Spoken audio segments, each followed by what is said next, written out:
Hello and welcome to today's daily response video.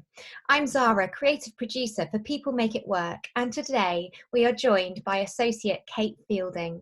Hi Kate. Hi, hello Zara, lovely to be here. How are you today? Yeah, not too bad. I am enjoying the sunshine at the moment. It's making a pleasant change. Yeah.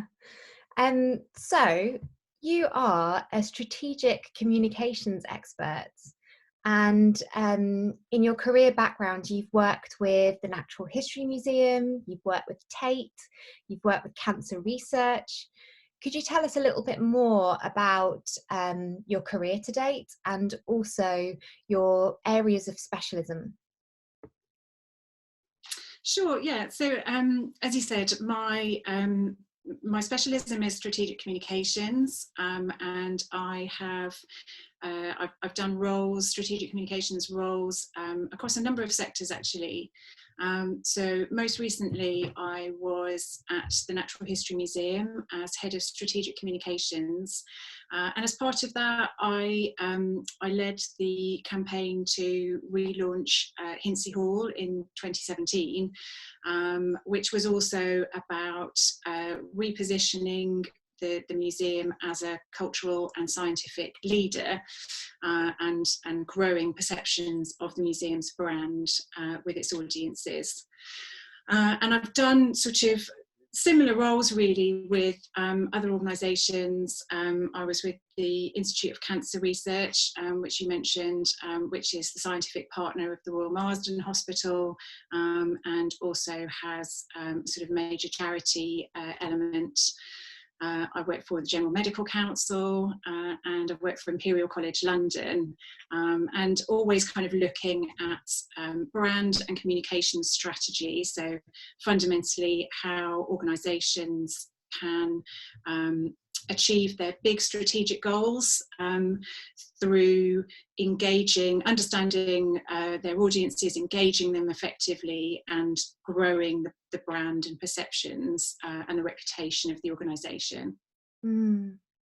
I would love to, with that experience, and obviously such a range from cultural to scientific to medical, I'd love to get your insights on where you're at now, in your thinking with what has happened and how it's affecting your work, and perhaps whether there's some actions or some contemplations that you could support us with or get us to think about when it comes to communications.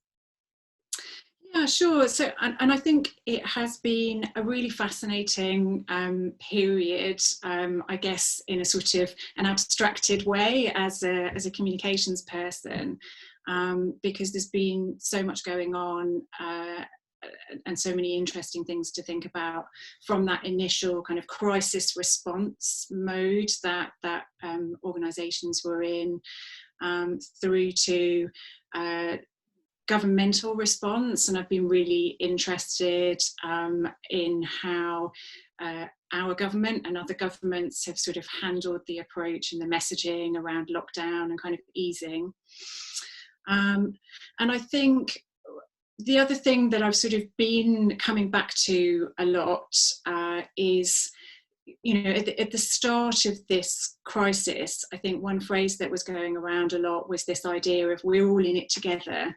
And I think as time has gone on, that's been something that I've reflected on a lot, because obviously while the sentiment was really powerful around kind of rallying as a community or several communities, it's really been increasingly apparent how different everybody's situation is and how differently they're affected by this.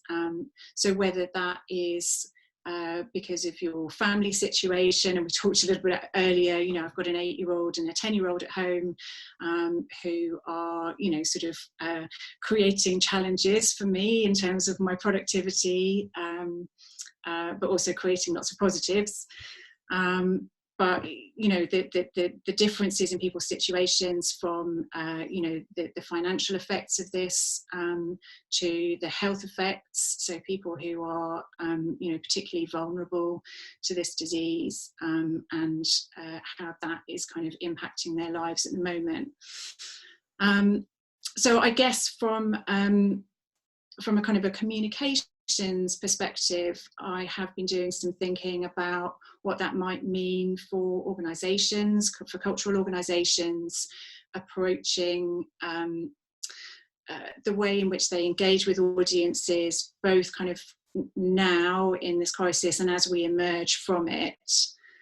And I think particularly at the moment, I'm conscious that lots of organisations are thinking much more about reopening, and kind of building towards that moment, and what some of that means in terms of messaging, and the different things that we need to be thinking about and balancing to get that messaging right, and to kind of flex with audiences in the right way into that kind of reopening moment. Is there some guidance that you're able to give us about starting to think about that? Yeah, sure. So I think there's probably a few key things that I think people need to kind of balance in terms of approaching that. So, like, firstly, there's the really practical stuff about how you reassure people. There's loads of great resources. There's kind of audience sentiment research that's being done. So one of them is Indigo, which is kind of focused on a lot of kind of theatre and venues. But there's also Alva has an attractions recovery tracker, which is looking, it's doing sort of a fortnightly tracking look at how audiences are feeling about returning to a whole range of cultural attractions. So that's really useful in terms of just getting to grips with, okay, people are primarily worried about, understanding that they're not going to be in crowds, that there's going to be kind of ways to handle distancing, there's going to be hygiene measures in place, and all that kind of practical side of it. I think, one thing to bear in mind is just the importance, I guess, of joined up messaging in terms of that practical side, and collaborating and making sure that there is a kind of a shared clear message about how we are all approaching this, which I think is going to be the most reassuring thing for the public. And I think actually we can learn the lessons from the government's, possible missteps or mishandling around kind of easing the lockdown restrictions. Clearly the fact that the heads of the UK, the other UK countries, and some of the regional leaders hadn't been involved, hadn't been prepared, weren't able to kind of be on board with a shared message there, really negated people's kind of trust in that position and that message. So I think the more that we can do as a sector to kind of share and agree, okay, we're going to have this set of protocols and we're going to talk about it in this way, that's really going to help. Yeah. Have you got like a suggested tool that works that could help organizations start to get that shared message or hone down into that shared message? Yeah, so I think, one really, really good tool that I would certainly be suggesting people use at the moment is a message house. So that gives you a way of kind of putting down the kind of the core of your messages from both your kind of top level and shared messages to your kind of more detailed proof points and audience specific messages for your venue. So that's kind of that's definitely something that I would suggest people are thinking about and developing. I think the other thing is kind of hopefully organisations will have a certain amount of kind of tone of voice and brand materials. And it's, I think, you know, one pointer that I would definitely give is make sure that you are kind of going back to that as well, that even though you want to be kind of hitting those practical and shared messages, you also need to be doing that in your own way, in your tone of voice, and the experience that people have of engaging with you as an organisation needs to feel kind of authentic and inspiring in the way that it expresses your brand and your purpose as an organisation. Yeah, okay, amazing. I really like all of that thinking and some of the strategies that you've supported us with today. Kate, thank you so much for your time and your wisdom, and stay safe and well. Thank you, Zara. It's been a pleasure.